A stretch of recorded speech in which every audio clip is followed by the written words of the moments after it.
우리 오늘 뭐 부담은 안 가지셔도 될 거고요. 제가 유럽 현장에 있었던 3단체 현장과 그 창세기 3장, 6장, 11장의 그 흐름들이 지금도 계속 지속되어져 온다고 유 목사님 통해서 계속 말씀이 나오고 있는데, 과연 얼마나 그런지, 얼마나 심각한지, 또 우리가 또 감히 저희끼리는 감히가 아닌데 외부 교회 사람들이 2000년 만에 회복된 전도운동이라고 저희 다락방 전도운동을 얘기하고 있는데요, 저는 감히가 아니라고 생각합니다.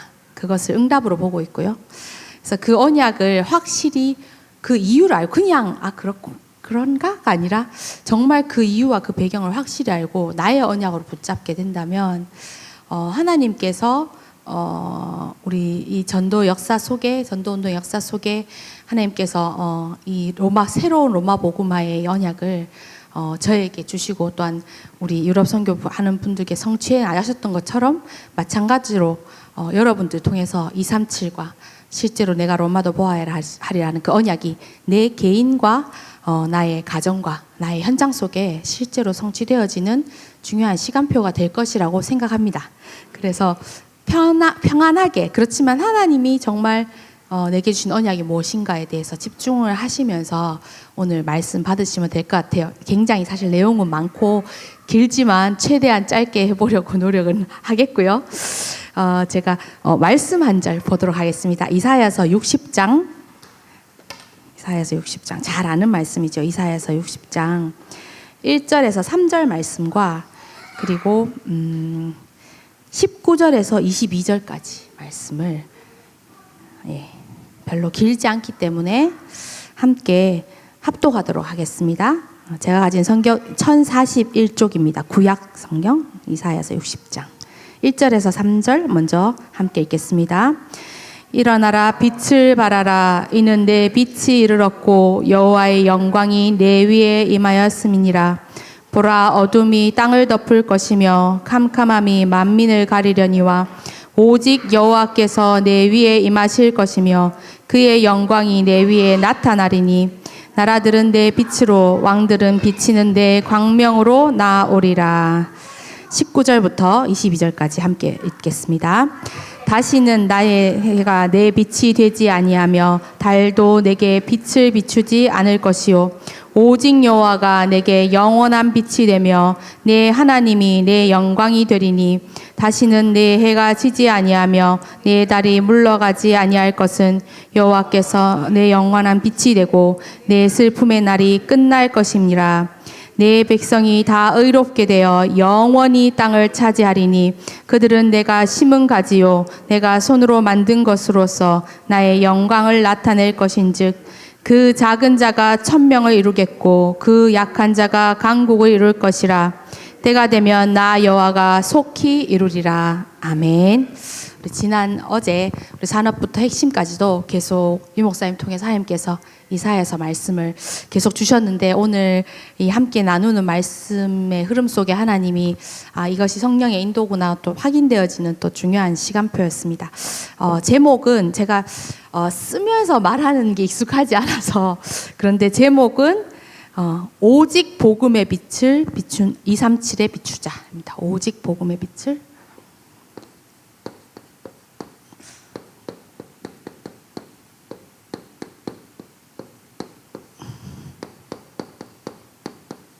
(237) 나라에 비추자.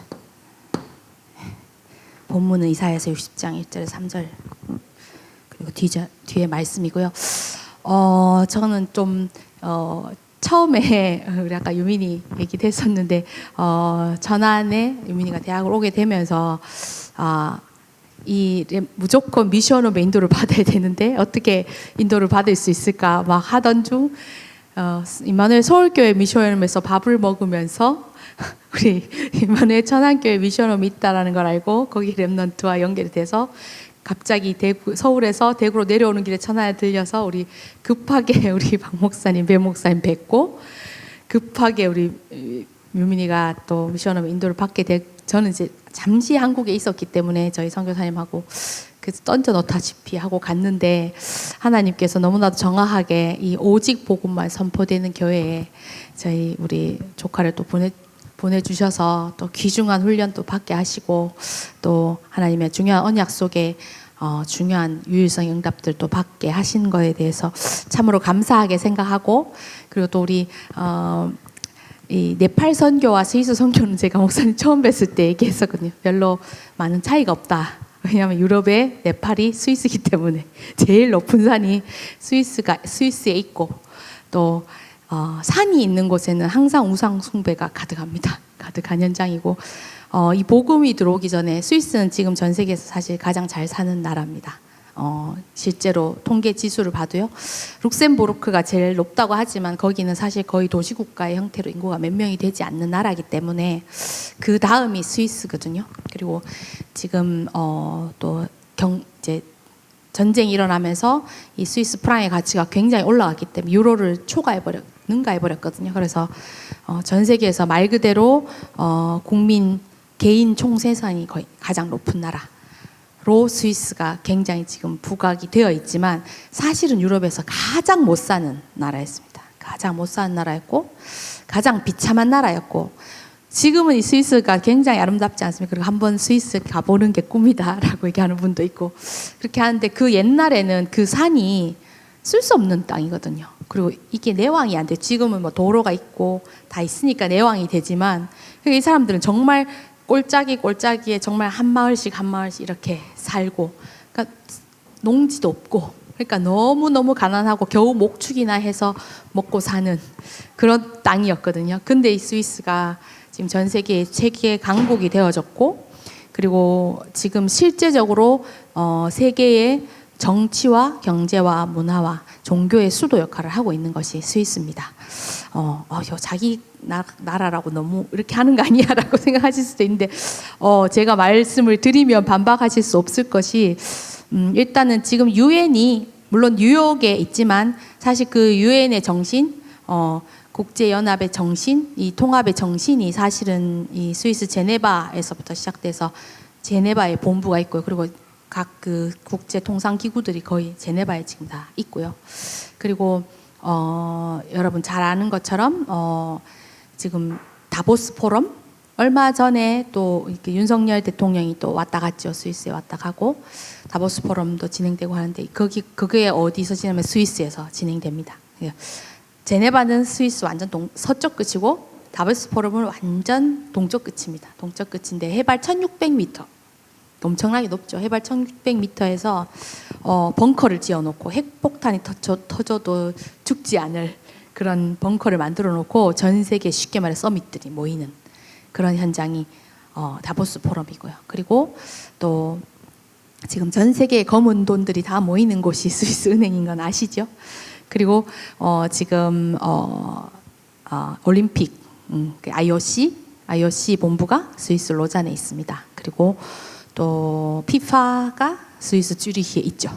그래서 더더군다나 여러분들 들어보셨는지 모르겠는데 WCC 세계 교회 협의회 그 에큐메니컬 운동 전 교회가 그러니까 모든 종교가 같다라는 그 운동하고 있는 그 통합 종교 운동의 기지가 바로 스위스 제네바에 지금 세워져 있습니다. 그래서 왜 스위스 현장이 그렇게 축복받았으면서도 또 이런 위치에 오게 되었는가?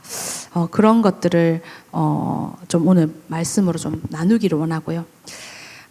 전 세계를 지금 오늘 말씀 속에서 일어나라 빛을 발하라 하셨는데 2절에 왜 빛을 발해야 되냐면 어둠이 땅을 덮을 것이며 캄캄함이 만민을 가렸다고 했습니다. 전 세계가 지금 흑암과 어두움에 완전히 가려져 있습니다.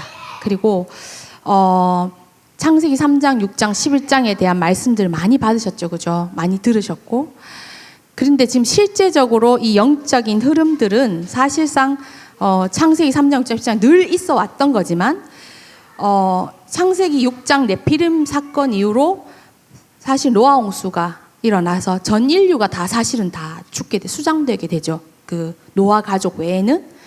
그러면서 이 세계 복음화가 일시적으로 이루어지는 것 같았지만 잘 알다시피 이 노아의 아들 중에 함이 바벨탑 운동 일으키지 않습니까? 아버지께 대적하면서 다시 그러니까 사단의 그 흑암의 그 뿌리들로 다시 일어나게 되는 것이 함의 자손들이고, 그 결과로 바벨탑 사건이 일어나게 되죠. 그리고 그 이후로는 지금 역사가 다른 하나님의 심판 없이 하나님 약속하신 대로 다시는 물로 심판하지 않겠다. 마지막 때 불로 심판할 때까지, 심판하지 않겠다 할 때까지 사실은 지금 계속 되어져 오고 있는 것이 결국은 바벨탑의 역사입니다. 그래서 바벨탑 운동에 대해서 우리가 잘 봐야 되는 이유가 있고요. 그래서 이 바벨탑 운동에서 일어난 것이 이 성경에도 아주 짧게 나오고 있는데요. 바벨탑 사건에 대해서는 잘 아실 것이고, 창세기 10장에 보면 함의 후손에 대한 얘기가 쭉 나오거든요. 그래서 함의 후손에 대한 얘기가 나오면서 8절에 뭐라고 나오냐면, 구스가 또 니므롯을 낳았으니 그는 세상의 첫 용사라라는 한 구절이 딱 나와져요. 근데 이 바벨탑 운동을 시작한 것이 바로 이 함의 후손 이 니므롯이거든요. 그래서 니므롯을 통해서 하나님께 대적하는 운동이 일어나게 되는데, 단순히 하나님께 대적하는 운동이 아니라 이 성경에는 왜 정경이 되지 않은 다른 외경들도 있습니다. 거기에 보면 잘 나와 있는데요. 이 니므롯이 세미라미스라는 그 여자, 쉽게 말하면 좋게 말하면 사제고 이제 무당이죠. 굉장히 큰 무당과 결혼을 합니다. 결혼을 하고 거기서 하나님께 대적하기 위한 그 사탄을 숭배하는, 쉽게 말해서 네피림 운동, 사탄을 숭배하는 그런 운동을 계속 하다가 뭡니까 이 세력이 너무 커지고 하나님께 대적하게 되자 셈이 아직까지 살아 있었다고 해요. 그때 셈 그 시대는 굉장히 오래 살았기 때문에 셈이 이렇게 해서는 안 되겠다, 놔둬서는 안 되겠다 해서 직접 나서서 니므롯을 처단합니다. 처단을 하고 그걸 본보기를 보여주기 위해서 몸을 18조각으로 잘라서 거기에 5대 강이 쭉 나오죠. 그 주변에 그 강에다 다 뿌리는데요. 그래서 그 세미라미스가 그 모든 그 몸의 조각을 모아서 다시 하나로 만들거든요. 근데 그때 못 찾은 게 그 성기였다고 해요. 남자의 성기. 그래서 그걸 못 찾아가지고 돌 성기를 만들어서 붙이고, 좀 이렇게 좀 불편한 얘기지만 붙이고, 이 사람들 굉장히 문란하거든요. 그래서 막 혼음을 하면서 또 이 사단에게 제전을 하는, 그렇게 하면서 임신을 하게 됩니다. 당연히 니므롯의 아이는 아니겠죠. 그래서 누구의 씨인지 알 수 없는 아이를 낳게 되는데 그게 단무스고요. 그래서 그 단무스가 태어나면서 자라면서 세미라스는 이게 니므롯의 현신이다, 아들이 아니라 현신이다, 그러면서 다시 자기 아들과 결혼을 합니다. 그렇게 해서 생겨난 게 이 바벨탑 사건, 그리고 그 바벨론 우상입니다. 그 종교거든요. 그래서 그 종교로 이 대신 되어지는 것이 뭐냐면은, 그래서 가장 유명한 것이 모자상입니다. 모자상. 왜냐하면은 아들과 합체했잖아요, 그죠? 아들과 합체해서 어머니가 결국 여신을 숭배하게 되는, 그리고 이들을 대표적으로 섬기는 신은 뭔가 태양신입니다. 태양을 숭배하는 그러한 신을 섬기고 있는데요. 그 시대 가운데 하나님께서 바로 이 바벨탑 사건 후에 바로 아브라함을 불러내시죠. 아브라함을 불러내서 정말 가나안 땅으로 가라, 그러면서 오직 그리스도가 오실 땅에 대한 그 언약을 주십니다. 그리고 이게 거기서 끝나는 것이 아니라요. 이름은 조금씩 바뀌는데 그 형태 그대로 사실은 고스란히 내려오거든요. 그래서 애굽으로 내려옵니다. 바로 하나님 그 다음에 그 현장에 모세 이전에 요셉을 보내시죠. 그러면서 이 렘넌트 7명들이 쭉 간 현장들, 거기에 쭉 흐름들이 전부 다 태양신을 숭배하는 그 흐름을 따라서 계속해서 이어져 있었던 거예요. 그래서 하나님께서 그 현장 속에 이 바벨탑의 우상의 흐름을 끊게 하기 위해서 오직 복음 가진 단 한 사람의 렘넌트, 혹은 렘넌트를 키우는 렘넌트의 부모, 사역자와 그 후대를 통해서 그 현장의 흑암을 완전히 꺾고 오직 그리스도, 다니엘의 시대는 산돌 대신 그리스도로 해서 나타나서 뭡니까 그 현장의 우상을 꺾는 그러한 일들을 하나님께서 실제로 하셨거든요. 그리고 이 우상들이 결국 예를 들면은 이집트로 넘어가면요, 이게 니므롯은 이지스라는 우상이 되고요. 그리고 세미라미스는 셉트라는 여신이 되고, 담무스는 그렇게 많이 들으셨던 호루스라는 우상이, 그게 호루스입니다. 그래서 그게 나타나지기를 이제 부엉이의 상이라든지 혹은 그 굉장히 맹금류 있지 않습니까? 독수리. 그런 것들을 이렇게 굉장히 형상화되어지거든요. 그러면서 그 가운데 그 우상의 현장 가운데 하나님께서 모세를 또 보내셔서 그 안에 400년 동안 종살이 하던 이스라엘을 뭡니까? 그 현장의 모든 우상을 깨고 뭡니까? 정말 그리스도 언약에 피 발라서 빠져나오게 하시는 그러한 출애굽의 역사를 쭉 이루어 가시게 되는 겁니다. 제가 왜 이런 얘기를 하느냐? 근데 이것이 끝난 것이 아니라 지금도 사실은 유럽 현장에서 전 세계 현장에서 그대로 이루어져 가고 있거든요. 왜 전도자를 통해서 계속 3단체에 대한 얘기를 하시느냐? 왜 프리메이슨에 대해 나 프리메이슨 얼굴도 안 못 봤는데 프리메이슨이 뭐나? 유대인 한 얼굴도 안 못 봤다. 유대인은 누구? 뉴에이지는 뭐야? 그렇게 하실 것 같지만 사실은 이 프리메이슨들이 지금 한국 현장도 완전히 장악을 했거든요. 장악을 했고 그럼 놀라실 거예요. 뭐 어디에 이러실 수도 있는데 조금 이따가 자세하게 설명하겠습니다. 그러면서 이 우상 지금도 계속되고 있는 이 영적 싸움 속에서 마지막에 뭡니까? 이 그리스도의 복음이 언약이 회복되어지면서 땅 끝까지 복음 전달하라는 언약을 받고 그리고 이 138의 언약 속에 초대교회와 로마를 통하여서 그러니까 바울을 통하여서 로마를 복음화하는 그러한 역사가 일어났죠. 근데 이 로마가 섬기고 있는 것이 많이 들으셨죠? 태양신이지 않습니까? 그렇죠? 똑같이 이 세 가지 신들, 모자 신들을 그대로 섬기고 있거든요. 모자와 아버지 신, 부신과 자신과 모신 이 3신을 딱 섬기고 있는 겁니다. 이것. 그리고 이 사람들이 거기서 바벨탑 그 운동 속에서 하던 그 더러운 그런 신접 운동들 그런 걸 계속 하면서 힘을 발휘하고 그것이 그리스 아테네 로마까지 그냥 그대로 내려와지게 되거든요. 그러면서 이 바울이 로마를 복음화하지 않으면 안 된다고 본 이유가 뭐냐면 그 시대에 가장 강대국이기도 했지만 가장 흑암의 원줄기 거기에 정말 그리스도의 복음의 빛이 비춰지지 않으면 안 된다라는 언약을 붙잡고 로마로 가게 된 것이고 그리고 실제로 바울은 그냥 죽은 것 같지만 250년 만에 로마가 복음화되어집니다. 그리고 태양신 숭배하던 사람들이요 다 그걸 내어놓고 교회로 오게 되어지는 겁니다. 근데 문제는 이제 거기서부터 시작되는 겁니다. 진짜 오직 유일성의 복음이 정말 핍박받고 죽인다 하고 이렇게 할 때는 이게 지속이 되어졌는데 모든 사람이 다 교회로 나와야 되는 상황이 될 때는 이 오직의 복음 믿지 않는 사람들도 다 교회로 와야 되는 거죠.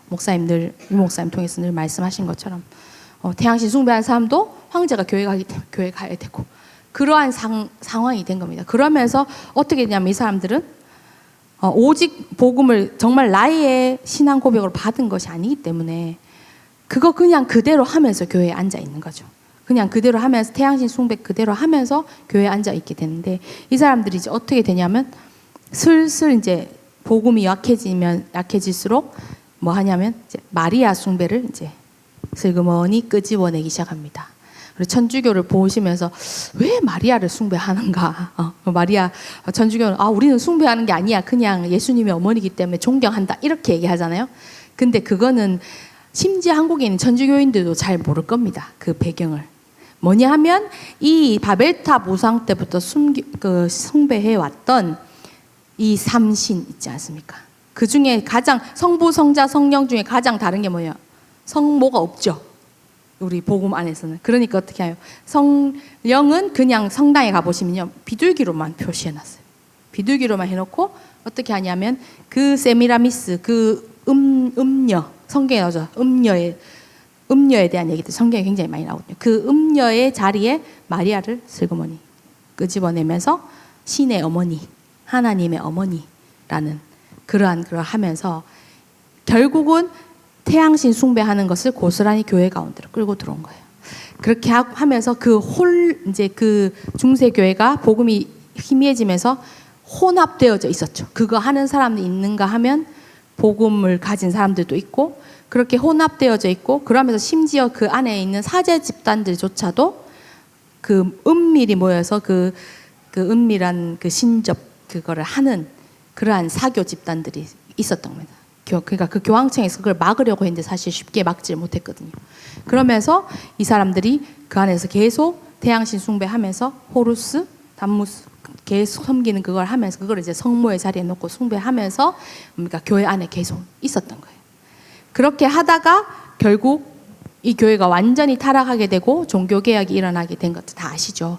그래서 종교개혁에서 오직 복음이 회복되어지기 시작하면서 하나님은 그 시대를 기다리신 겁니다. 그래서 오직 복음이 회복되면서 더 이상 하나님은 이 천주교가 필요가 없죠. 왜냐 오직 복음이 회복됐기 때문에. 그래서 정말 이 개혁자들 루터 목사님, 칼빈 목사님 같은 우리 중요한 개혁자들 통해서 하나님 오직 복음이 회복되어지게 하면서 천주교는 완전히 그 태양신 숭배하던 이 사교 집단들이 장악을 해버리게 됩니다. 그러면서 이 사람들이 천주교의 수호자라는 그걸 쓰고 가면을 쓰고 이제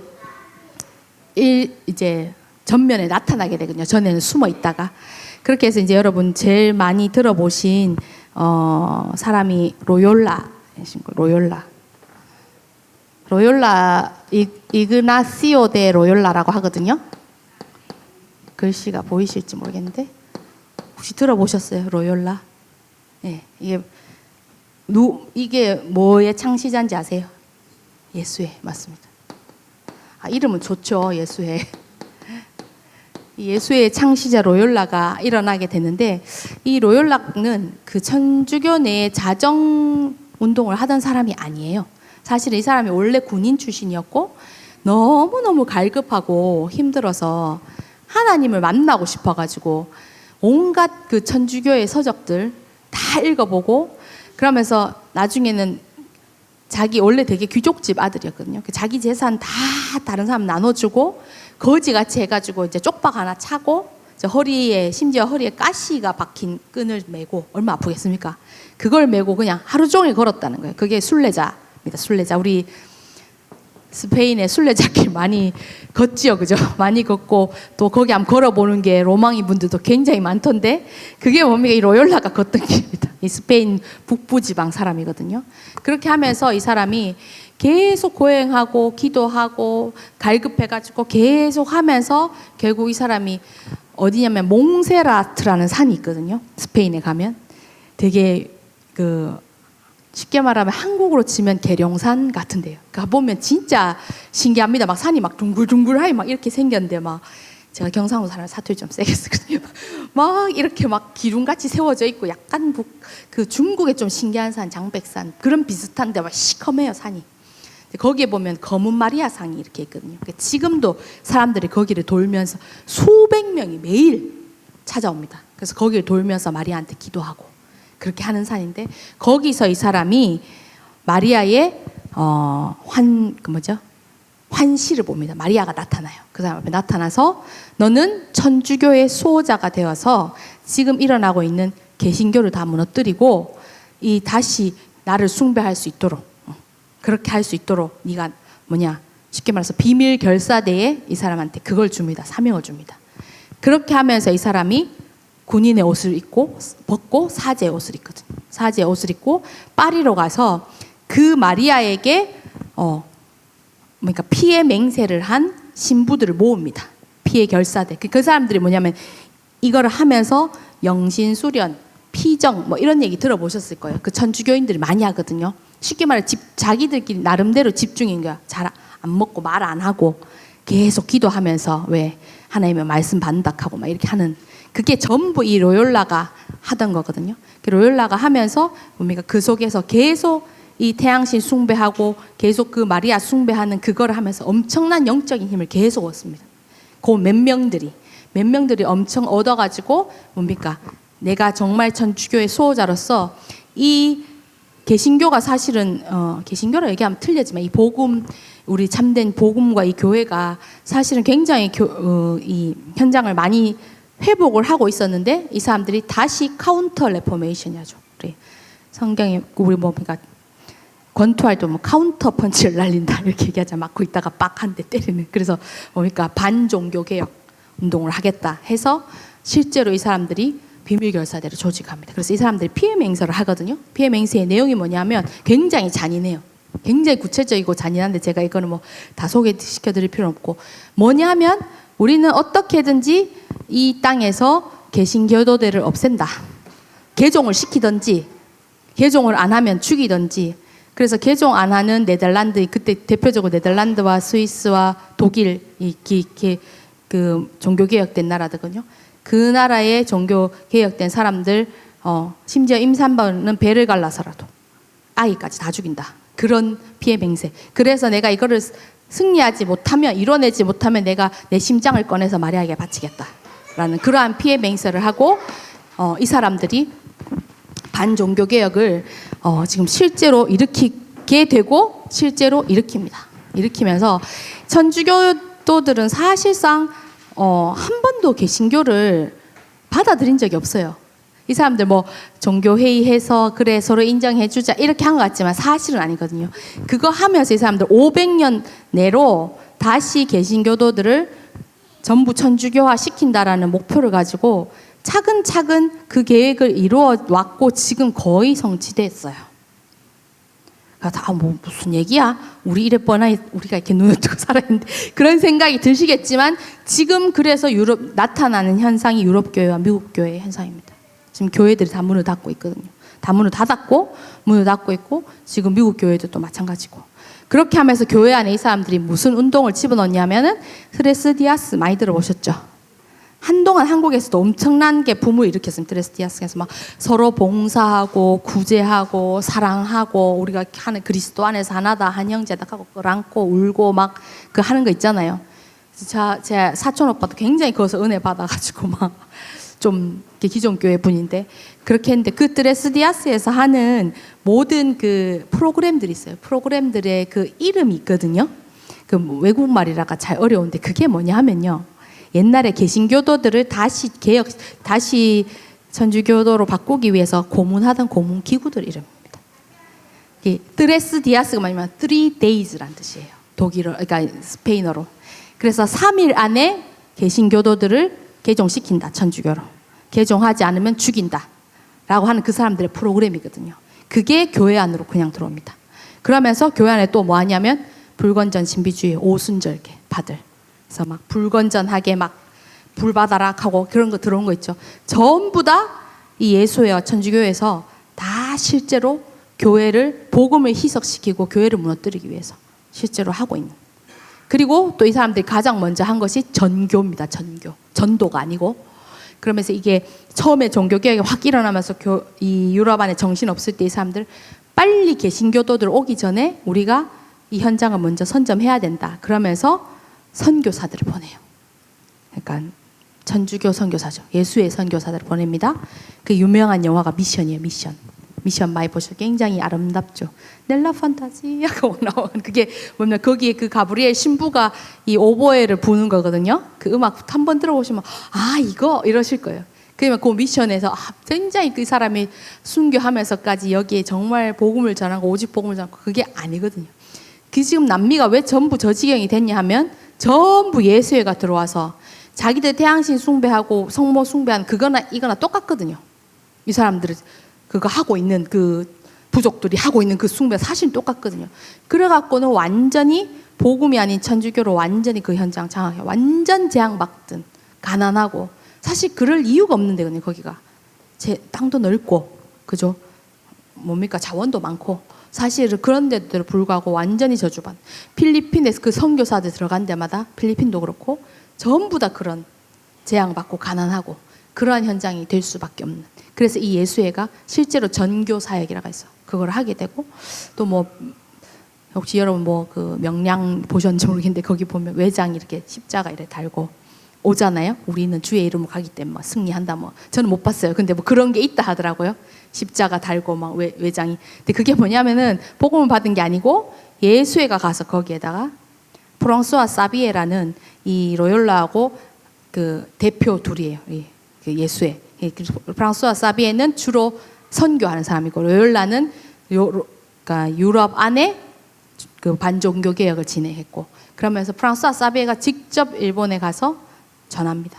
그래서 전해서 뭡니까 일본에서 그거에 대한 비밀 결사대 우리가 그러면 이 대륙을 먹는 것이 하나님 뜻이다 그러면서 왔는데 한국에 막혔죠, 그죠?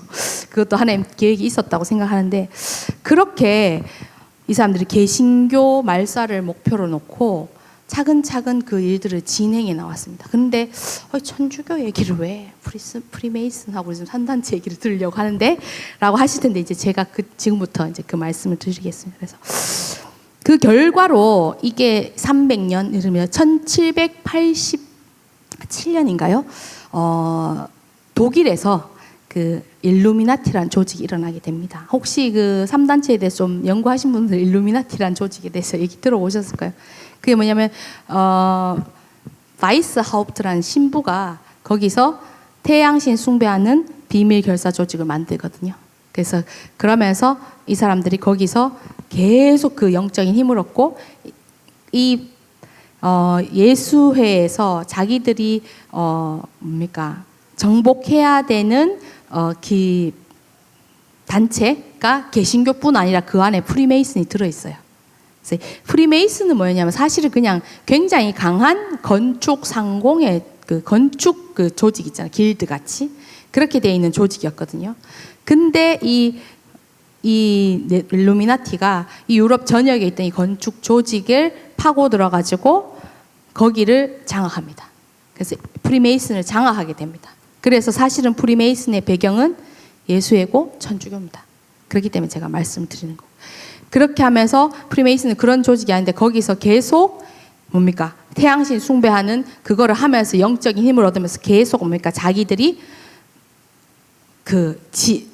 영향력이 있는 모든 사람들, 그런 사람들 이제 다 끌어들여 가지고 계속 접신해서 세상을 장악. 그리고 결국 이 사람들 한 나라를 만들고 전 세계를 뉴 월드 오더라는 새로운 신세계 질서라는 것 속에 한 나라로 통합하는 것. 한 나라로 통합하고 적그리스도로 일어나는 그것을 목표로 두고 지금 움직이고 있고, 그것이 유럽에서 일어났는데 그 이상을 가지고 세운 나라가 미국이에요. 물론 청교도들이 가서 세운 것도 맞습니다. 그렇지만 그 기본 조직들 있잖아요. 그 조지 워싱턴부터 시작해서 그 기본 전부 프리메이슨들이고요. 그리고 이 워싱턴을 가보면 워싱턴 그 백악관 앞에 그 큰 광장이 있거든요. 그 광장을 보면 여러분 이런 거 굉장히 유럽에도 굉장히 많거든요. 광장이 이렇게 있으면 성 베드로 성당도 그래요. 이렇게 광장이 돼 있고 중간에 이렇게 뾰족하게 이렇게 서 있습니다. 이런 거 보셨어요? 이렇게 생긴 거. 사육면체인데 이렇게 위에 뾰족하게 돼 있는 거. 이게 뭐냐 하면요. 이게 프리메이슨의 상징이고 천주교에서 주로 이태리나 이런 데 굉장히 많이 서 있거든요. 근데 이게 뭐냐면은 이게 자궁을 뜻합니다. 여자의 자궁. 그리고 이게 뭐냐? 그 사라졌던 니무롯의 성기, 돌성기. 그걸 뜻하는 거. 이걸 전부 다 해놨어요. 그래서 딱 바로 그 백악관 딱 마주 보는 거기에다 딱 그 워싱턴하고 이미지를 검색해 보시면 바로 요게 딱 떠요. 광장이 있고 앞에 딱 마주 보면 이렇게 동그랗고 남근석이라고 하죠. 그게 딱 서 있는. 그리고 성 베드로 성당도 마찬가지로 이렇게 돼 있습니다. 굉장히 그 주요한 그러한 도시들에는 전부 다 이렇게 구성이 세워져 있습니다. 그래서 이 배경 아래서 지금 세워진 게 미국입니다. 그냥 미국이 3단체에 장악되어 있는 건 어찌 보면 당연한 거고요. 당연한 거고, 그리고 갑자기 제가 너무 내용이 많다 보니까 좀 그거 하고 있는데, 그렇게 하면서 지금 이들은 뭐냐면은 통합 종교, 통합 정치, 통합 경제, 그리고 하나 더 빠졌죠. 통합 문화. 그것까지 지금 하나로 해서 신세계 질서 속에 하나의 통합된 나라를 지금 세우려고 하고 있거든요. 이거는 음모 이론이 아니고 사실입니다. 실제로 이루어지고 있고, 그것이 바로 아까 말씀드렸던 스위스에 세워져 있는 그 조직들입니다. 그래서 왜 스위스냐 하면, 스위스가 유럽에서 종교개혁을 성공한 대표적인 나라거든요. 스위스가. 왜 스위스가 제가 축복받았는지에 대해서 말씀을 아까 드렸는데, 왜 축복받았냐면 이 나라가 유럽에서 제일 못 사는 나라고, 너무너무 비참해서 어떻게 하면 아이들을 못 먹여서요, 독일이나 이쪽 이탈리아나 이런 나라에 더부살이를 보내는 거예요. 그러니까 그 집에 허드렛 일 하면서 밥이나 먹고 살아라고. 그리고 어른들은 뭐냐면 남자들은 할 게 없으니까 뭐하냐면 전부 용병으로 나가는 거예요. 용병으로. 그래서 여러분 잘 들어보셨을 거예요. 그 베르사유 궁전에 마지막에 시민혁명 일어났을 때 베르사유 궁전에 결국은 그 루이 16세하고 마리 앙뚜아네트가 단두대에서 죽잖아요. 그렇게 하는데 그 근위병이 물론 프랑스 군사도 있었죠. 프랑스 군사도 있었는데 지금 그러니까 파리 시내에서 지금 베르사유까지 1시간 거리 정도 되거든요. 그 이제 시민들이 이제 왕을 이제 처단하러 온다라는 소문을 듣고 이제 프랑스 군인들은 다 도망간 거예요. 그 많은 시민들하고 싸워서 이길 수가 있습니까? 없으니까 도망갔는데 끝까지 남아서 싸운 사람이 스위스 용병들이거든요. 곧 한 300 몇 명 되는 그 용병들이 마지막 사람까지 죽을 때까지 싸우거든요. 그러면서 스위스 그 시민 이제 혁명하는 사람들이 얘기해요. 너는 너 나라도 아니고 너희가 우리한테 나쁜 감정 없는 거 안다. 그냥 가라. 가면 보내줄게. 갔는데 아니다. 끝까지 싸운 거예요. 왜냐하면 이 사람들 스위스 사람들 워낙 충정심 있고 신의를 지키기로 유명하거든요. 근데 저는 그 정도로 스위스 사람들 훌륭하다 이런 생각이 그게 아니고 내가 여기서 도망가면 우리 후손들은 안 써줄 거 아니냐. 신이 없으니까 우리 다 굶어 죽는다. 내가 죽더라도 우리 후손들을 위해서 우리는 끝까지 싸워야 된다. 그러면서 비참했던 그 나라가 사실은 스위스입니다. 근데 이 스위스가 어떻게 하나님 앞에 이렇게 큰 축복을 받게 되었냐 하면 이 프랑스의 대표적인 그 신학자 정말 복음을 회복한 사람이 누구예요? 칼빈이거든요. 보통 칼빈 스위스 사람인지 아는 사람도 있는데 칼뱅이라고 해가지고 프랑스 사람입니다. 근데 이 프랑스는 굉장히 이 복음을 박해했단 말이죠. 전주교를 하면서 굉장히 박해를 하다 보니까 도망 다닐 수밖에 없는 거죠. 도망 다닐 수밖에 없는데 스위스 제네바는 바로 프랑스하고 붙어 있거든요. 지도를 딱 보시면 꼭 이렇게 스위스 이렇게 있으면 꼭 프랑스 안에 쏙 들어가 있어요. 제네바만 이렇게 쏙 들어가 있는 거기에 제네바에서 우리는 복음 운동 하겠다. 우리는 개혁 운동 하겠습니다. 목사님 와서 우리에게 정말 복음 달라고. 그렇게 해서 목사님이 갈빈 목사님이 와서 복음 운동 한 것이 바로 제네바입니다. 그러면서 그 제네바 현장에서 이 목사님이 신학생들 키우고 그 RUTC죠. 쉽게 말해서 RUTC 키우고 매일 기도 수첩 받듯이 매일 예배 드리고 그러면 이 사람들이 와서 아침에 와서 메시지 받고 기도하고 자기 삶의 현장으로 가는 거예요. 그래서 그 시대에 이 유럽의 예루살렘이다라고 불리던 곳이 이 제네바입니다. 제네바 현장이고 그리고 어떻게 스위스가 이렇게 특히 시계로 유명하죠. 스위스가 정밀한 그 공학 시계. 근데 이게 뭐냐면 아이러니한 것이 프랑스가 굉장히 좋은 기술들을 가지고 있었거든요. 기술들이 굉장히 좋고 금융, 기술, 무슨 공업 이러한 것들 실제적인 것들 있지 않습니까? 그 중인 계층들 하는 그것들의 기술을 굉장히 많이 가지고 있었는데 이게 고분 분들이 대부분 이 개혁 신앙을 받은 거예요. 전주교를 버리고 개혁 신앙 그 숫자가 굉장히 많았거든요. 그래갖고는 낭트 칙령을 통해서 앙리 5세인가요? 그 사람이 사실은 평화 조약같이 해가지고 받아주겠다. 너네가 있는 그 지역, 요 지역에는 개신교들끼리 모여 살아라. 우리가 터치하지 않겠다. 이래놓고 태양왕 루이 14세 알죠? 그 절대 왕정 태양왕 루이 14세 일어나면서 어딨노? 우리는 절대 개신교 인정할 수 없다. 왜냐하면은 천주교로 이 사람들 나라를 다스려야 편하거든요. 우상 숭배하고 그죠? 한 종교로 묶어가지고 그렇게 권력에 복종하도록 하는 것이 훨씬 편하기 때문에 그러면서 실제로 엄청나게 많은 숫자들을 죽입니다. 그래서 그 사람들이 위그노라고 하거든요. 그래서 위그노 전쟁, 위그노 혁명 이런 얘기 들어보실 거예요. 그래서 그 위그노들이 전부 다 복음을 찾아서 다 독일, 스위스, 네덜란드 이런 쪽으로 다 넘어갑니다.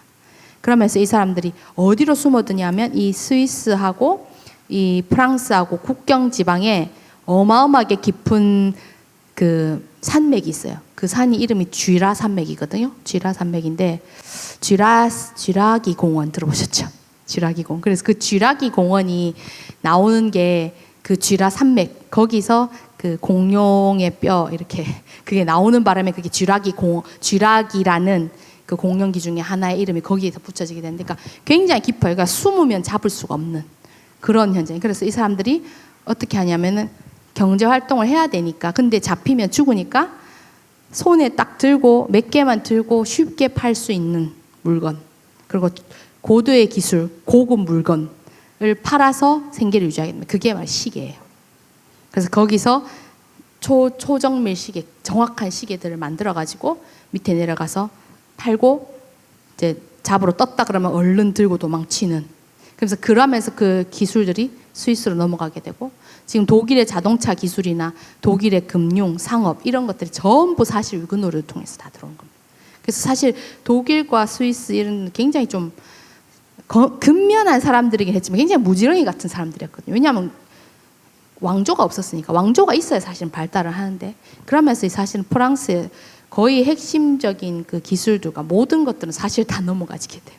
다 넘어가게 되면서 프랑스는 오히려 좀 속된 말 쫄딱 망하게 되는. 지금도 아직 독일과 스위스 못 따라가잖아요.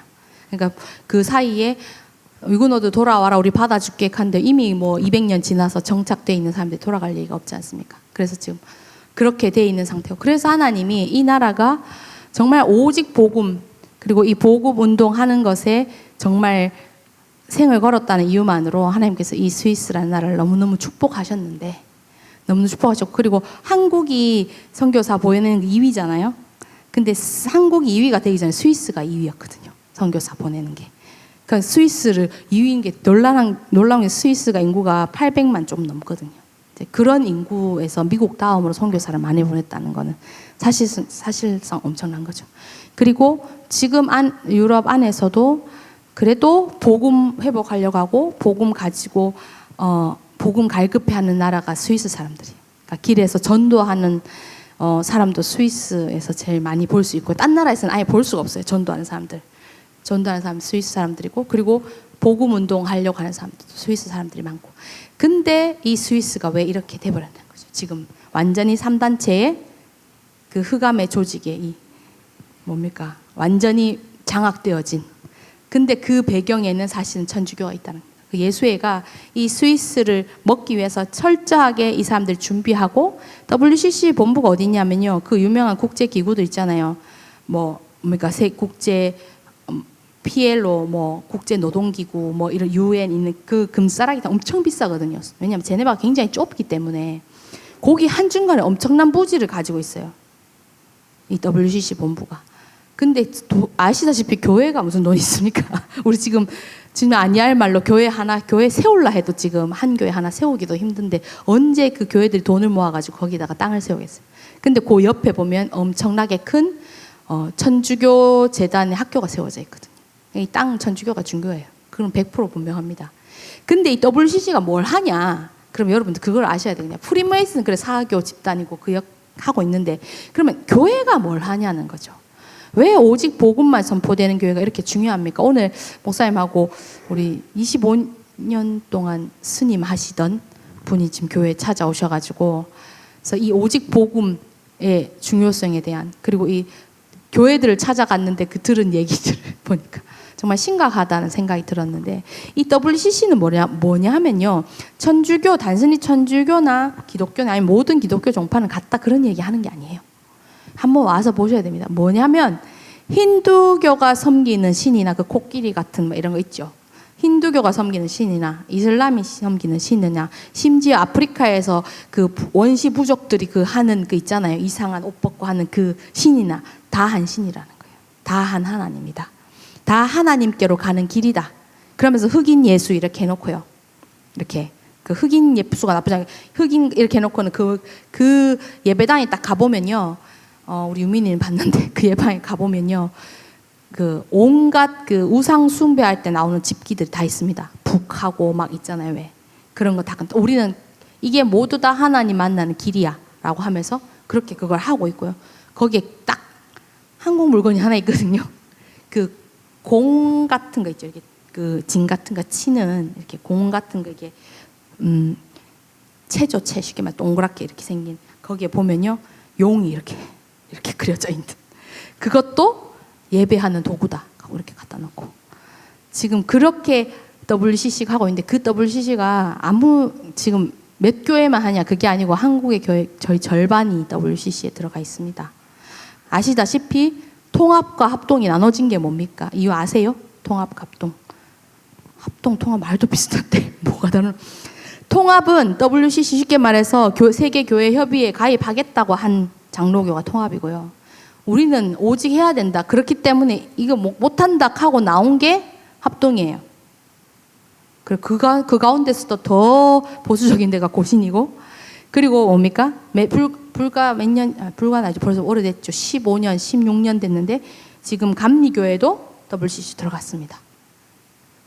그리고 기장은 말할 것도 없고, 그래서 한국의 큰 5개의 교단이 지금 WCC 세계교회연합에 들어가 있거든요. 그리고 거기에 보면 한국교회 쭉 들어가 있는 교단을 아예 저 큰 벽에다가 세계교회 어디 들어가 있는데 거기에 딱 자랑스럽게 한국교회가 있어요.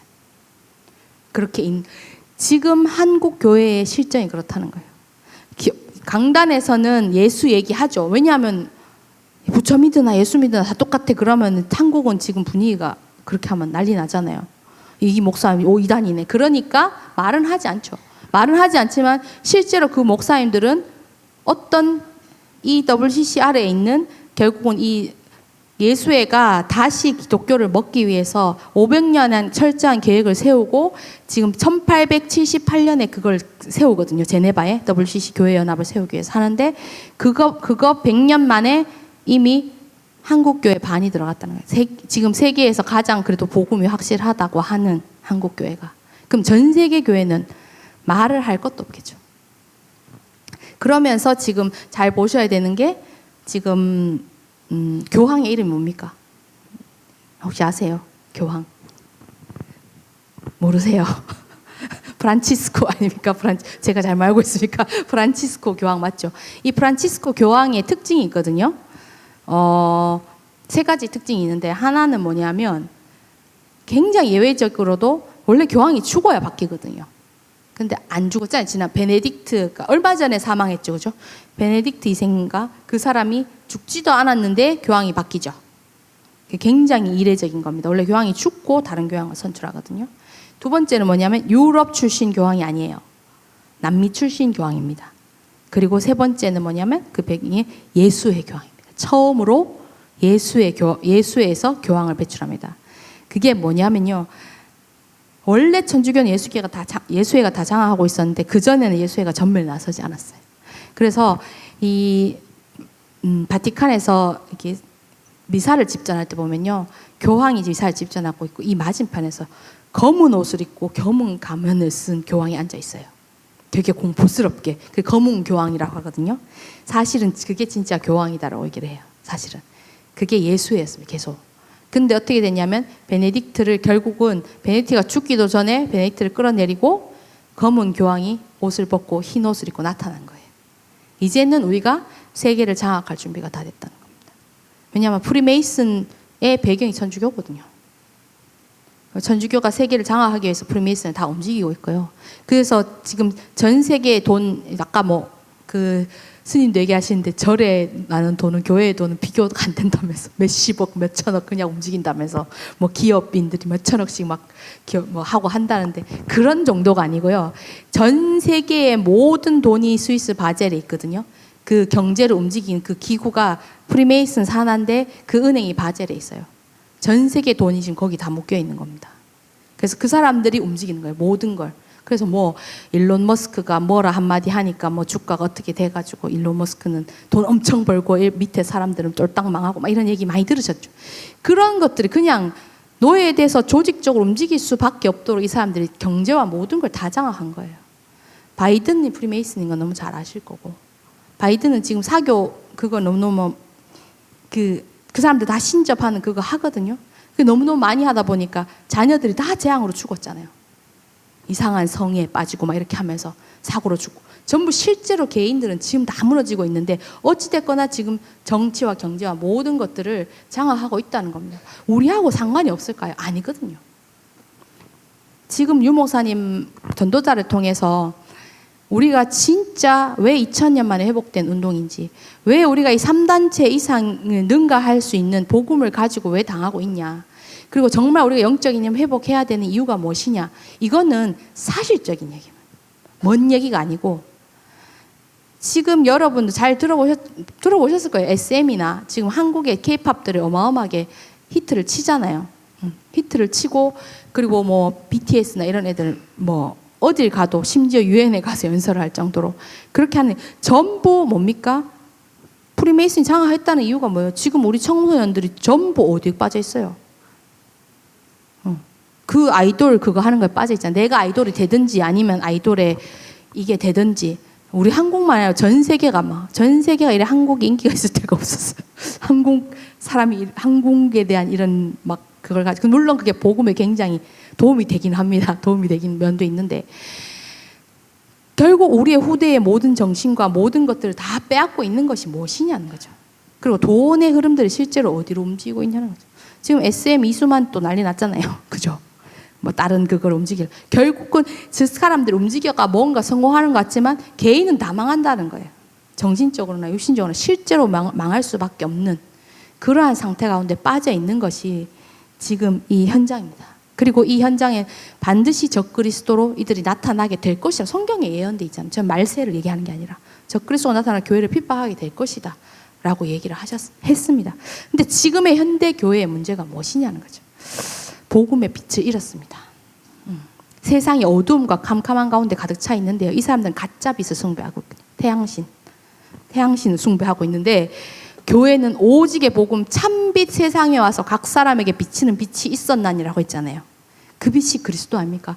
그 오직 복음의 빛을 잃어버리고 교회가 나서서 모든 교회는 똑같다, 모든 종교는 똑같다. 그러면서 에큐메니컬 운동하고 있거든요. 실례로 뭐냐면 지금 이 WCC 본부가 그렇게 있지만 엄청 크고 유명한 뭐 그런 건물은 아니잖아요. 근데 거기에 교황이 지금 3번째 왔다 갔거든요. 프란치스코가 거기를 자기들은 아닌 척 한다니까. 너가 하나 됐나? 잘 됐네. 우리도 그러면 다 하나니까 같이 가자. 이렇게 쓱 묻어가려고. 그게 아니고 자기들이 뒤에서 다 조정해놓고. 그러면서 2018년에 결국 그 교황이 처음 왔을 때 유민이하고 그 다음 주에 저희가 WCC 방문을 했거든요. 그 왔는지 모르고. 근데 아직 남아있더라고요. 거기 보니까 루터교가 뭘 신앙 고백 선언했어요. 우리는 천주교하고 똑같은 하나님 믿는다. 돌아갔습니다. 결국은 우리는 다시 큰 집으로 돌아가겠다 선언을 한 거예요. 루터교가 지금. 그 95개조 방반문을 붙이고 거기서 정말 종교개혁이 시작되어졌잖아요. 그리고 거기서 정말 랩넌트 키우고 신학생 세워가지고 그 복음이 우리에게 온 거 아닙니까? 근데 그 루터교가 도로 들어갔다니까요. 이런 일이 있을 수 있으면 참빛이 어두움의 빛에 장악되어지는 그러한 일들이 지금 일어나고 있어요. 그리고 지금 베른 같은 경우에도 스위스는 되게 특이한 게 뭐냐면 종교개혁이 많이 일어나다 보니까 천주교 성당이 개신교 교회로 바뀐 데가 굉장히 많거든요. 그러다 보니까 원래 막 마리아상 있던 거, 뭐 스테인 글라스 있던 거 이런 거 다 뜯어냈거든, 우상이라고. 지금요, 베른 한가운데 있는 가장 큰 교회예요. 다시 복원하고 있습니다. 그거 문화인데 왜 없애놓고 하면서 우상을요, 돈 들여가지고 뜯어낸 걸 다시 세우고 있어요. 지금 이 정도로 심각합니다. 그런데 성도들은 힘이 없어요. 왜냐하면 교회가 복음 얘기해주지 않고 오직 복음 못 누리니까 힘이 없죠. 그래서 제가 복음 운동하면서 저한테 제가 다 이렇게 처음 복음 받을 때 불신자로 오시지 않는 한은 원래 교회가 있으시잖아요. 그래서 저도 이제 원래 모 교회가 있었는데 거기서 이 다락방 복음 운동 접하면서 전도 운동에 들어오게 됐는데 그러면서 저를 제일 핍박하던 친구가 있었거든요. 그 친구가 저한테 보면 나름 신앙 좋아요. 교회에서 보면 나는 날라리고 걔는 진짜 신앙 좋은 애였거든요. 근데 저한테 뭐라고 하냐면 다락방은 왜 자꾸 마귀 얘기를 하냐면서 예수님 사랑으로 우리를 다 구원했는데 그러면 끝이지. 마귀 얘기해서 자기는 너무너무 싫대요. 막 몸소리 저하고 되게 친했거든요. 몸소리 쳐지게 싫다면서. 그건 뭡니까? 그리스도의 왕직을 부인하는 거 아닙니까? 그래서 제가 28년 만에 그 친구를 만났거든요. 만났는데 자기가 고백하는 거예요. 있잖아, 나 진짜 죽을 뻔했대. 아직도 다 나은 거 아닌데 네. 공황장애 가가지고 갑자기 너무너무 무섭고 심장이 막 이상하게 뛰고 죽겠는데 나는 제일 자존심 상한 게 뭐냐, 내가 예수 믿는데 왜 이래. 그게 제일 자존심 상했다면서. 근데 막 학교 선생님이거든요. 막 교단 얼마나 스트레스 많습니까 사실은 현장에서. 교단에 살려니까 애들도 무섭고, 요새 애들 옛날 애들 안 같잖아요.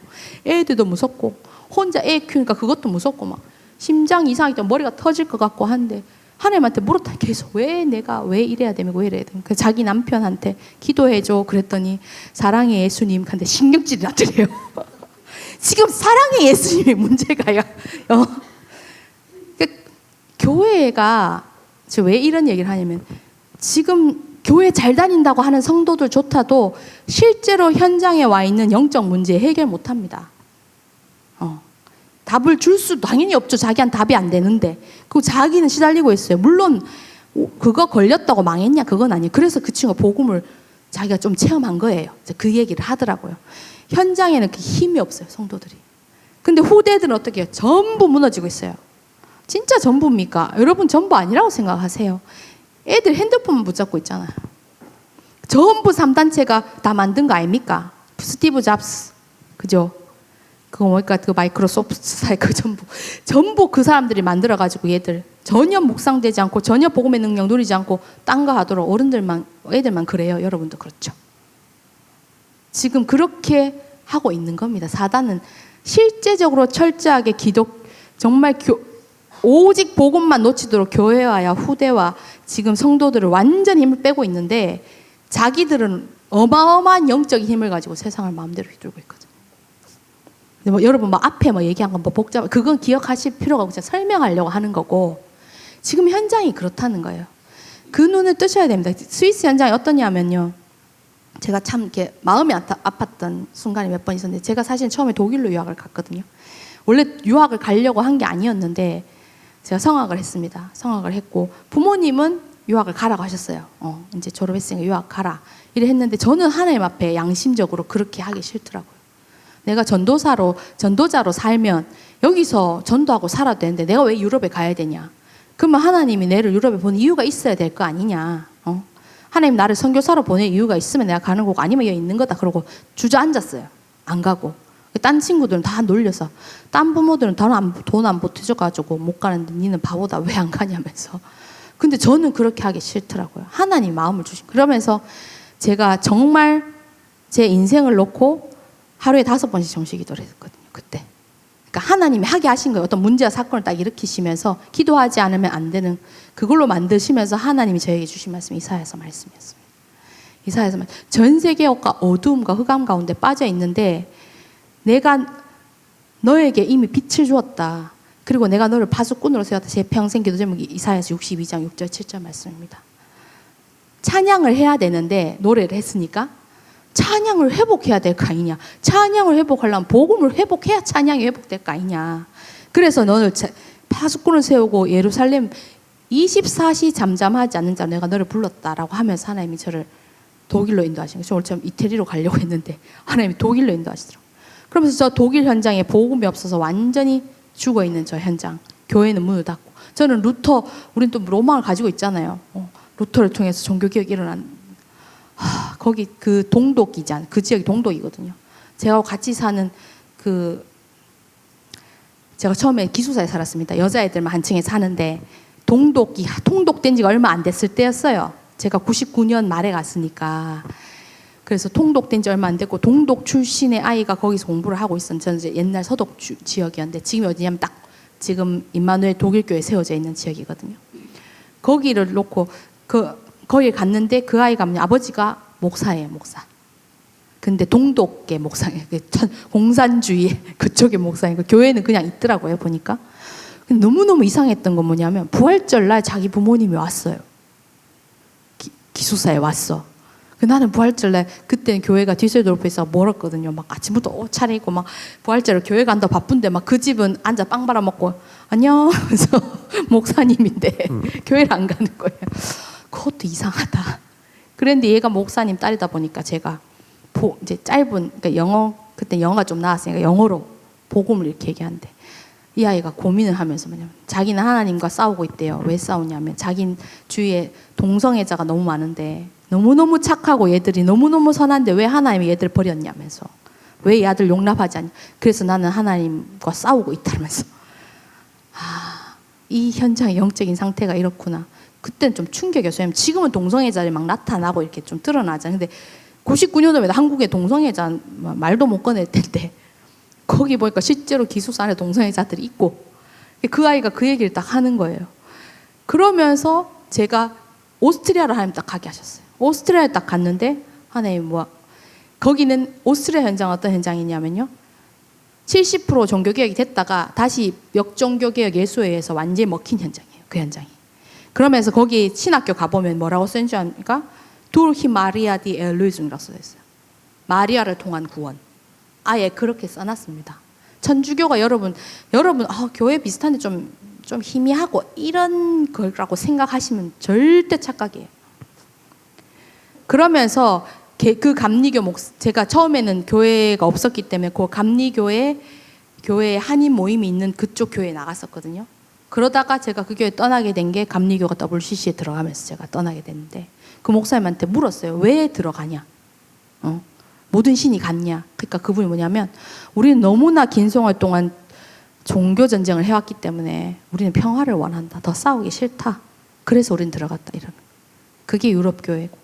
지금 스위스 교회는 크리스마스만 되면 제가 성악을 하다 보니까 교회에서 좀 초청받아서 노래를 하고 이렇게 하거든요. 크리스마스 가장 복음 전하기 좋을 때잖아요. 교회 안 오는 사람들도 그날은 교회 옵니다. 교회가 꽉 차거든요. 그 전에 뭐 하냐면요. 예배 전에 크리스마스 이브 예배 전에 기운동 북 치면서 공 치는 사람이 붕 하면 막 이래 울리면서 명상하는 사람들이 하는 게 있죠. 거기다 단을 세워놓고 그 여자를 세워놓고 그거 하는 거예요. 치유한다 하면서. 그 교회가 치유운동 하는 데를. 그래서 좀 사람들이 온대요. 뭐냐면 UAG 그거 갖다 놓고 공 치면서 사람들한테 그거 하고 있는 거예요.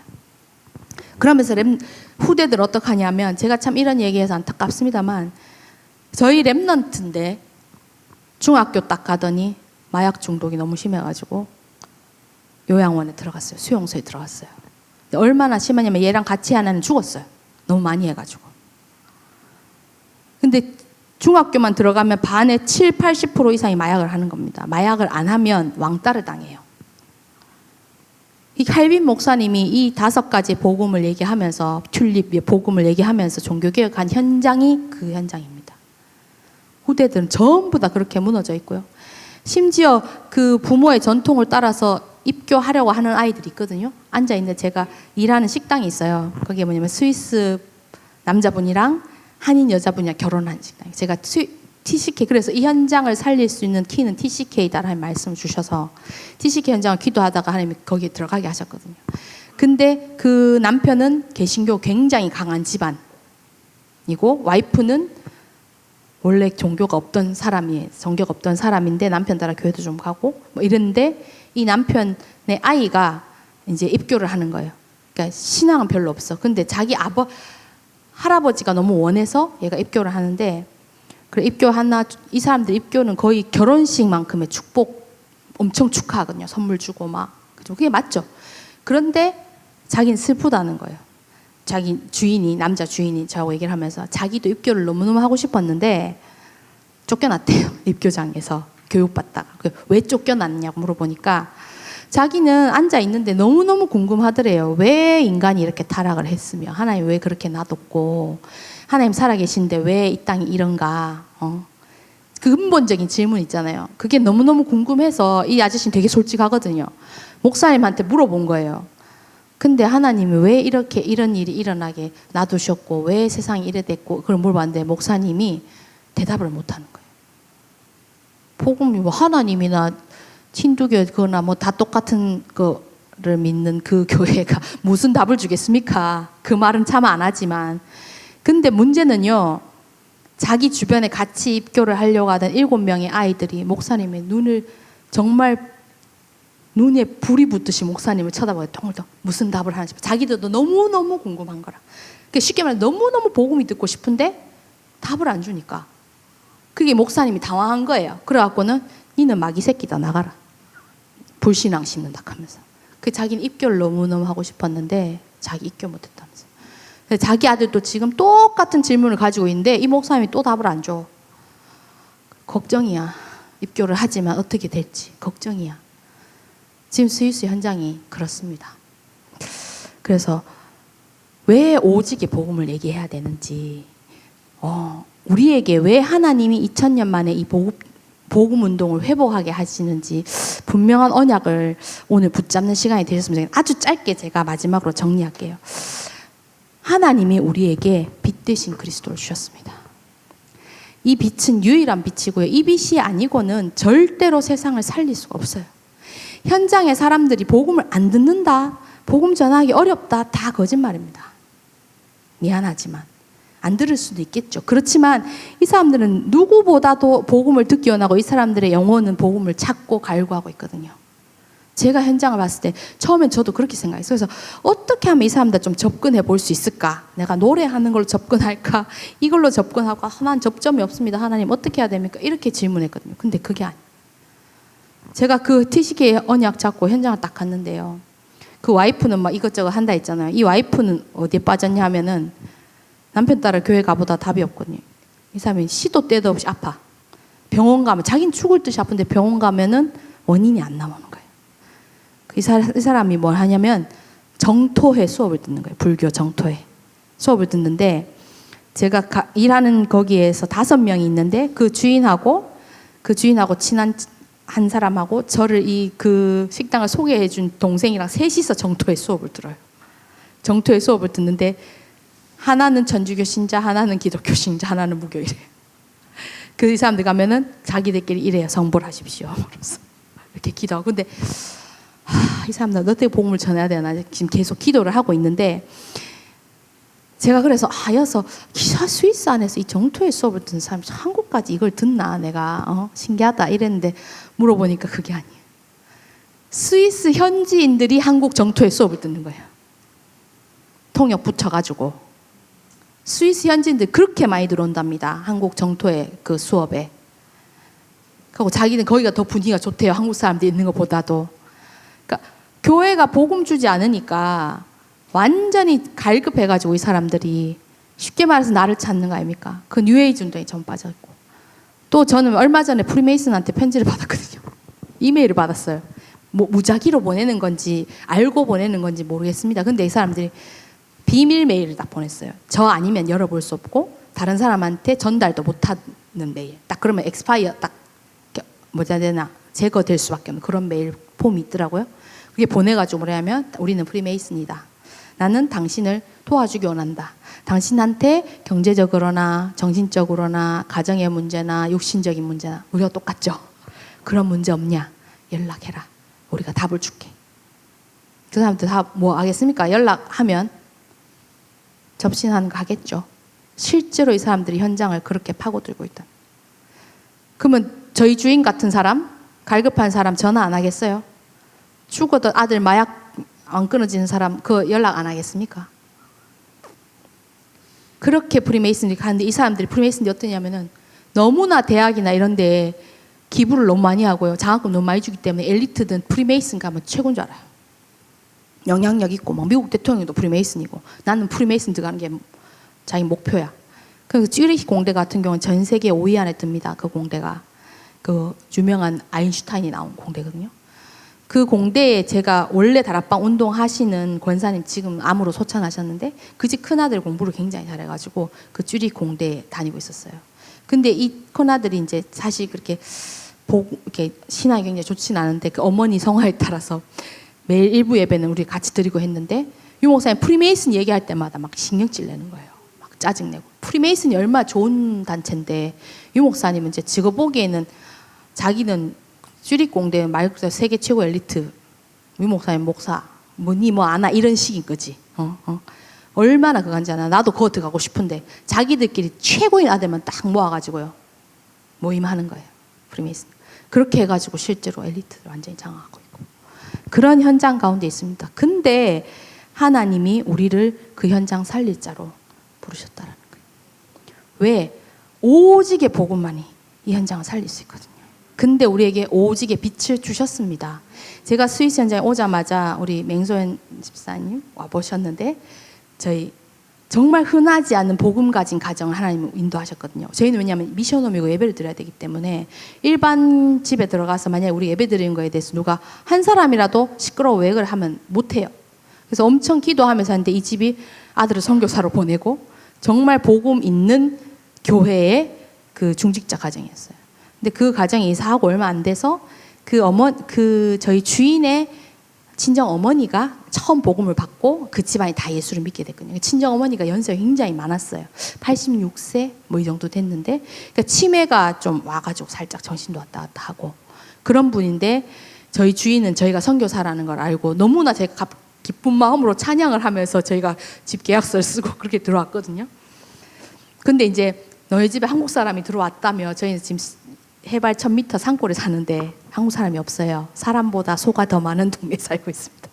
한번 와보시면 참 좋을 것 같은데, 그런데 이제 한국 사람이 없는데 한국 사람이 들어왔다니까, 그거다 선교사를 하니까 엄마가 굉장히 궁금했던 거죠. 그래서 그 사람 한번 볼 수 있냐, 한번 만나고 싶다라고 했대요. 그러니까 우리 엄마 좀 정신도 오락가락하고 하지만 한번 보고 싶다 하니까 한번 인사하러 와줄래 그러더라고요. 그래갖고 그렇게 하겠다고 기쁜 마음으로 이제 오전에 배를 놓는데, 저희 주인 아주머니는 밤에 병원 지키는 일을 하시거든요. 그러니까 오전에 주무실 때가 많아요. 그래서 주무시고 그 어머님만 깨어서 이제 문을 열어주시는 거예요. 그러면서 내 딸은 자는데 다음에 오지인가, 아니 그게 하고 위에 사는, 그래서 이름은 누구고 선교사인데, 한국에서 온 선교사인데 얼굴 뵙고 싶어서 왔다니까, 그 어머니가요 정신이 오락가락하고 몸도 잘 못 가는 이런 분이요, 제 손을 딱 잡더니 스위스에 오직의 복음을 좀 전해달라고 이러는 거예요.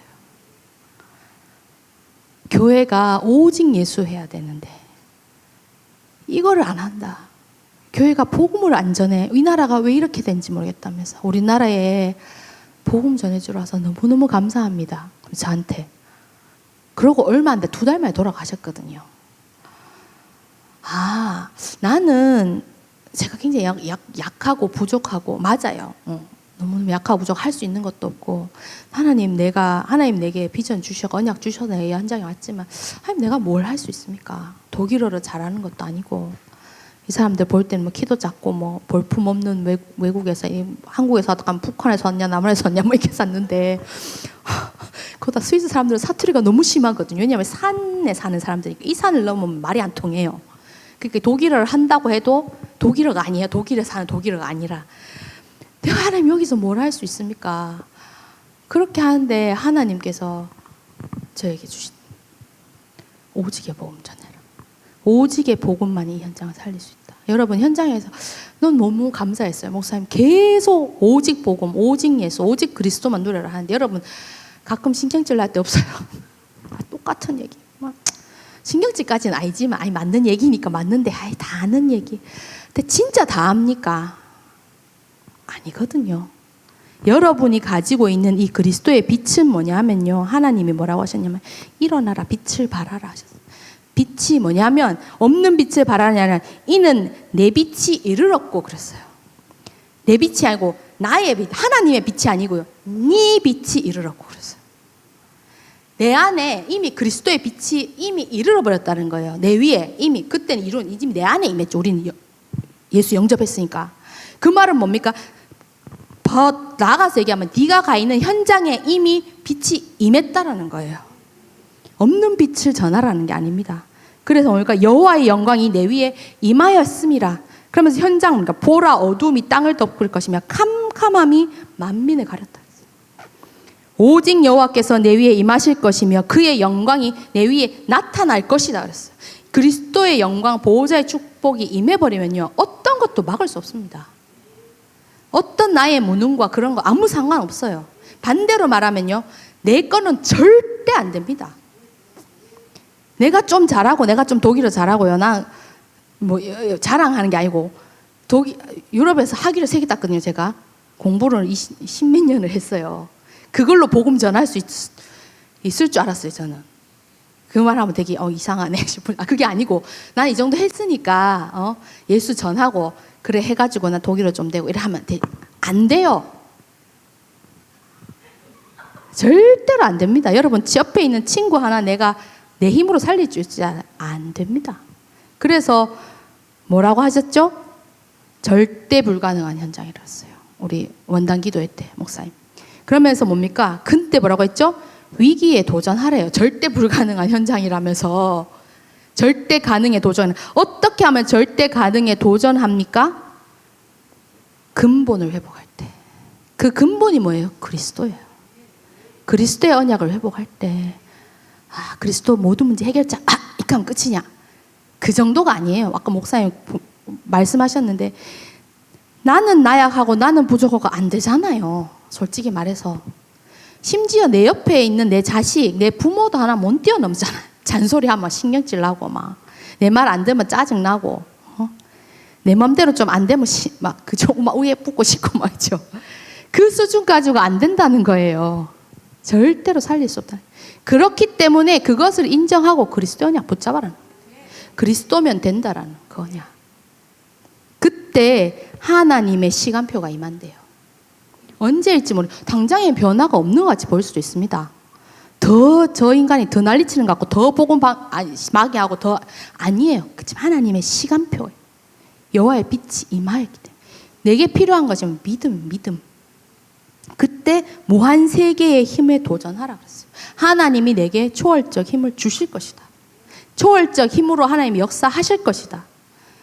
터키에 지진이 임했잖아요. 지금 너무너무 마음 아프고 수많은 사람이 죽었는데 지진 그래가 다 무너지면 부자는 살아남고 가난한 사람은 죽습니까? 아니거든요. 초월적 힘 앞에서는 아무도 할 수 없어요. 이 3단체들이 자기들이 뭔가 할 수 있고 여호와 앞에 대적하고 시편 2편처럼 우리가 그리스도의 거룩한 이 앞에 우리가 대적하자 하지만 높이 계신 자가 비웃는다 그랬어요. 하나님 보시기에 바벨탑 무너뜨듯이 무너지면 끝나는 것입니다. 그래서 우리가 정말 이 초월적 언약에 보호자의 축복 그거 믿고 정말 도전하면 하나님의 힘, 하나님의 것이 내게 임하게 된다고 하셨어요.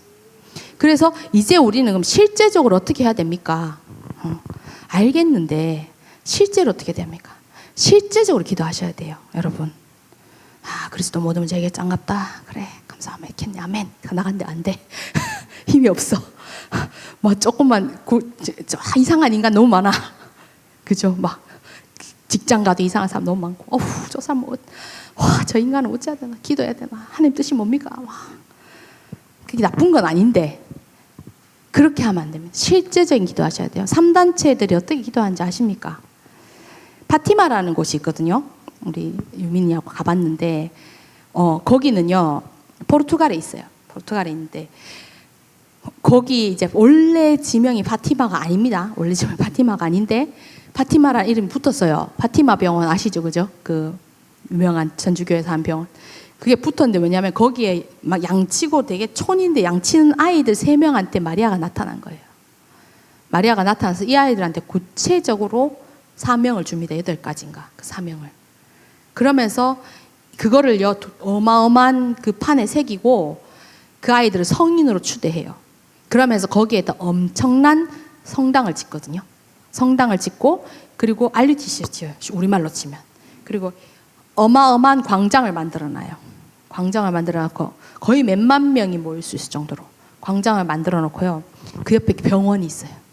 요양원 병원이 있어요. 병원이 있는데 거기를 가면은 한 1번부터 7번 제가 정확한지는 잘 모르겠어요. 까지의 기도 코스가 있어요. 기도 코스가 있는데 1번 앞에 딱 서면요. 눈을 감으라 그래요. 1번 눈을 감고 저 하늘에서 하나의 빛이 떠오르는 거를 상상하래요. 그러니까 2번으로 가요. 그러면 그 빛이 엄청나게 커지는 거, 그것이 나에게 임하는 거 상상하래요. 그러면 3번 가면 그 빛이 엄청나게 임하는데 그 빛이 누구냐? 마리아예요. 그래서 어떻게 하는지 압니까? 그 빛이 너의 병을 치유하는 것을 상상해. 기도해. 너의 자녀에게 임하는 거 기도해. 너희 집안의 가난이 무너지는 거 기도해. 그렇게 한다니까요. 근데 응답이 없냐? 있어요. 치유된다니까. 이 사람들은 얼마나 구체적으로 기도하는지 몰라요. 그 가짜 빛인데, 그 태양신 숭배하는 가짜 빛인데 결국은 망하죠.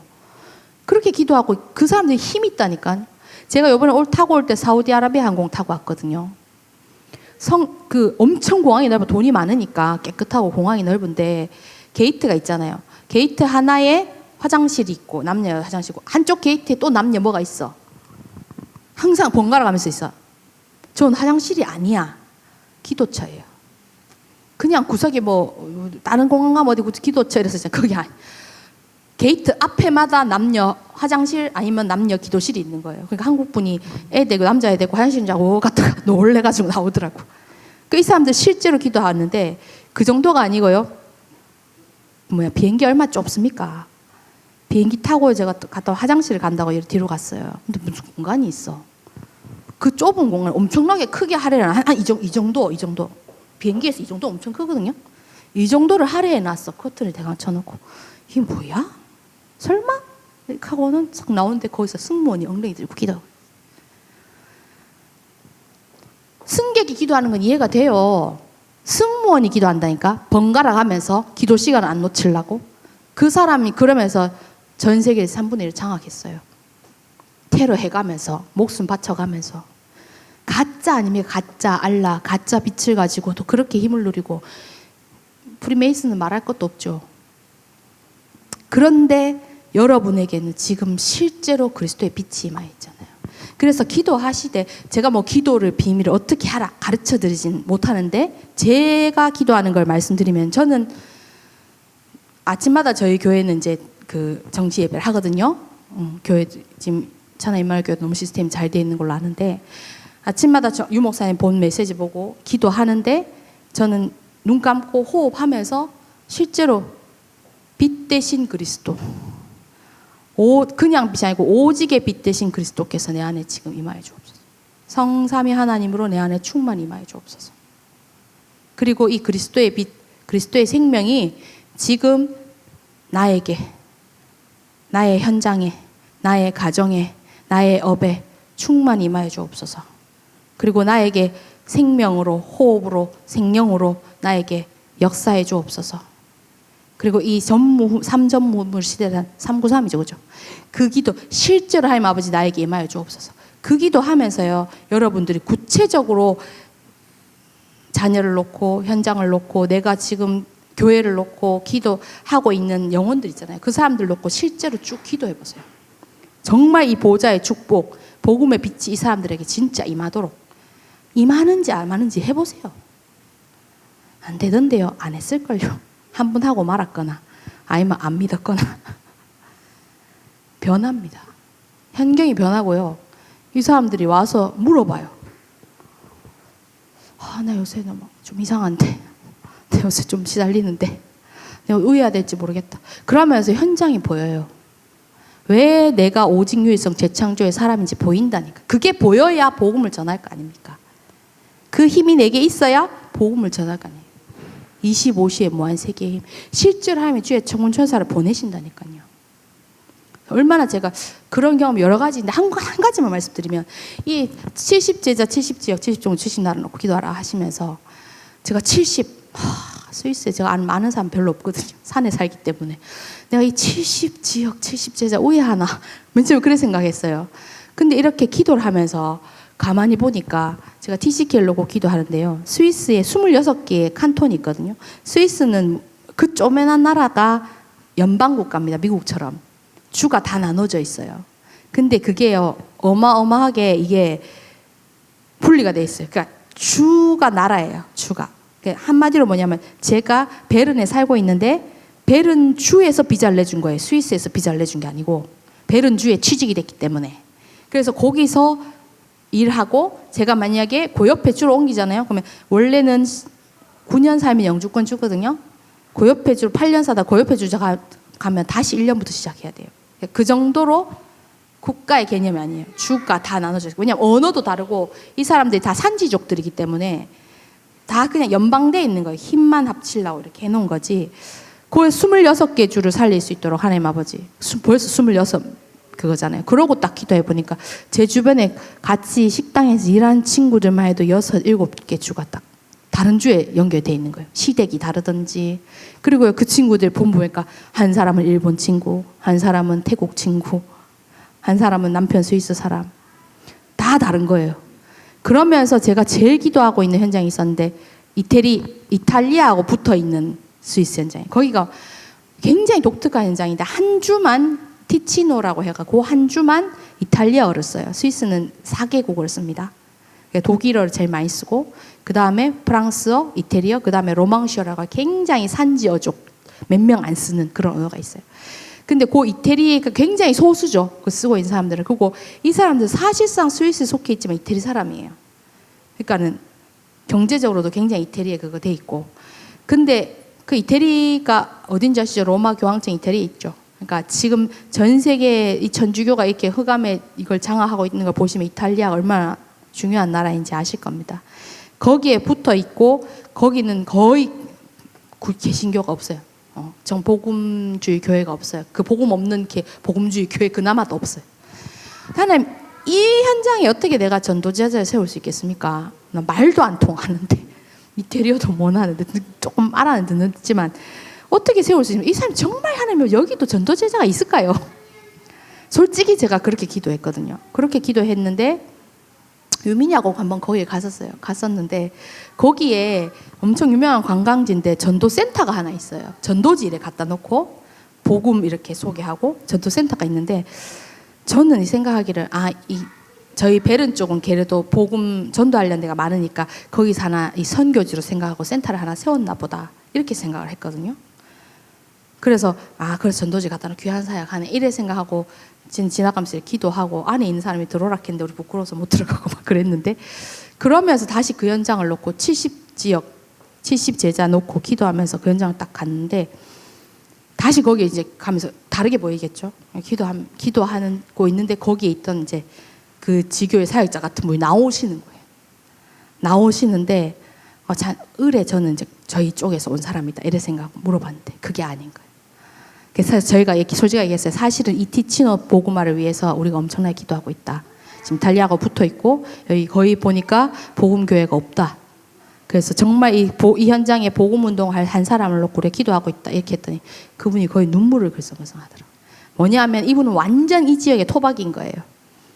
원래 유태교 집안이고 유태교 집안 이 집안이 완전 토박인데 이분이 천주교를 아무리 나가봐도 답이 없는 거예요. 자기 너무너무 갈급하고 그래갖고 혼자 성경을 읽은 거예요. 성경 구절 다 외우더라고요. 다 파가지고는 구원의 길은 오직 그리스도 예수밖에 없다.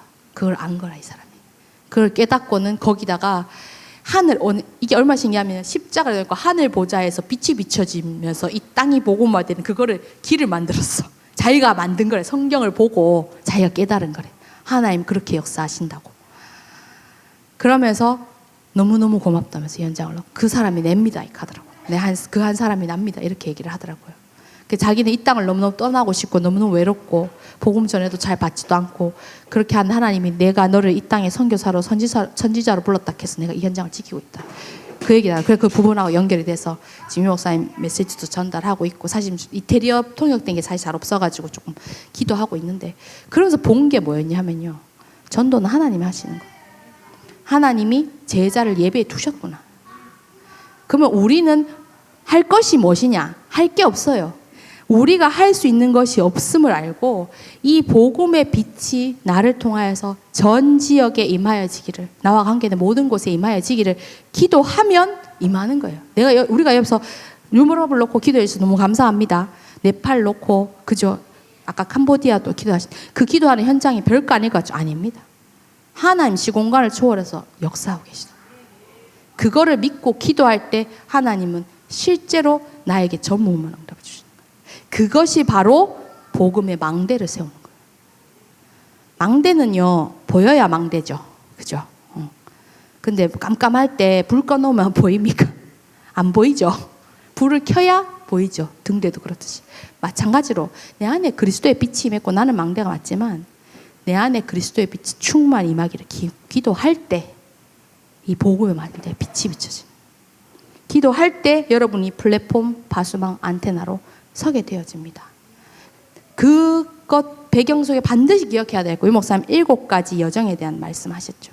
그 기도를 계속 묵상하시면서 기도하시기 바래요. 자꾸 그 기도를 지속하지 못하도록 계속 사단은 방해하거든요. 맞습니다. 우리 영적 문제 있고 연약하고 맞는데요. 다 양보하고 다 져주고 다 당해도 안 망합니다. 진짜 안 망합니다. 안 망하는 게 아니라 승리합니다. 하나님 우리를 그런 존재로 만드셨어요. 하나님 우리와 함께 하시고 우리가 어디에서도 남한테 의지하지 않아도 독립해도 되고 모든 사람을 살려도 될 존재로 하나님 우리를 만드셨어요. 성삼 하나님 되기.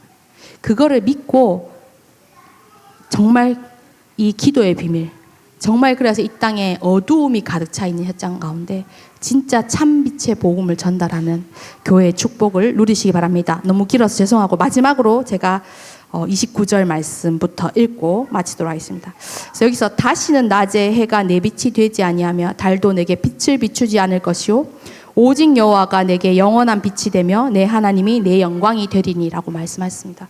왜 낮에 해가 내 빛이 되지 않고 달도 내게 빛을 비추지 아니하실 거라고 했을까요? 달과 해가 밝기 때문도 맞겠죠. 그렇지만 이 배경을 생각하셔야 됩니다.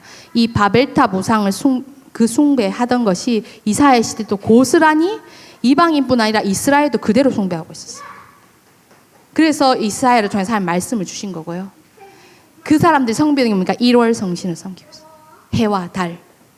마리아가 태양신에서 마리아가 달의 여신이거든요.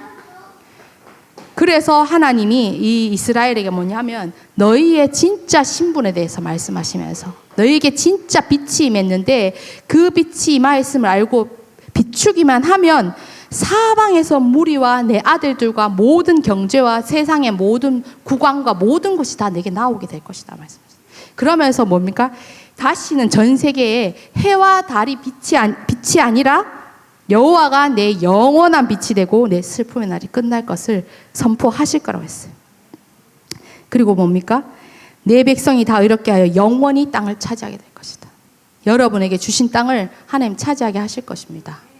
지금 뭐 당장에 보도 우리가 숫자가 많지도 않고 그저 뭐 여러 가지 불신앙의 말도 들리고 속을 필요 없어요. 한 사람의 렘넌트를 통해서 하나님은 바벨론을 바꾸셨어요. 바울 한 사람을 통해서 그 수많은 숨겨진 제자들을 통해서 로마를 정복하셨습니다. 여러분 한 사람만 일어나도 이 나라와 전 세계 바꿀 수 있어요. 그러면서 하나님 뭐라고 하시죠? 그 작은 자가 1000명을 이루겠고 그 약한 자가 강국을 이룰 것이라. 때가 되면 하나님의 시간표가 되면 나 여호와가 속히 이루리라 라고 하셨습니다. 무엇을 하실 것도 없고 세상이 이렇구나 저런데 나는 너무 약하구나 속으실 필요도 없고 현장이 이런 것을 아시고 내 안에 있는 그 그리스도의 빛을 실제로 믿고 정말로 누리는 참된 기도의 비밀 속으로. 그래서 어제 목사님 말씀하셨죠. 기도 서밋 먼저 되라. 그리고 말씀 서밋 먼저 되라. 생을 걸고 말씀 붙잡으시고. 그래서 전체 토요일 신 강단 메시지 붙잡고 기쁜 시간 가져라. 짧은 시간에 내게 딱 붙잡혀진 말씀으로 딱 붙잡고 있으면 하나님 정확하게 답을 주거든요. 현장 가운데서. 그리고 전도 서밋 먼저 되라. 여러분 가는 현장 속에 복음의 빛이 비춰질 수밖에 없어요. 그때까지 억지로 말 안 해도 돼요.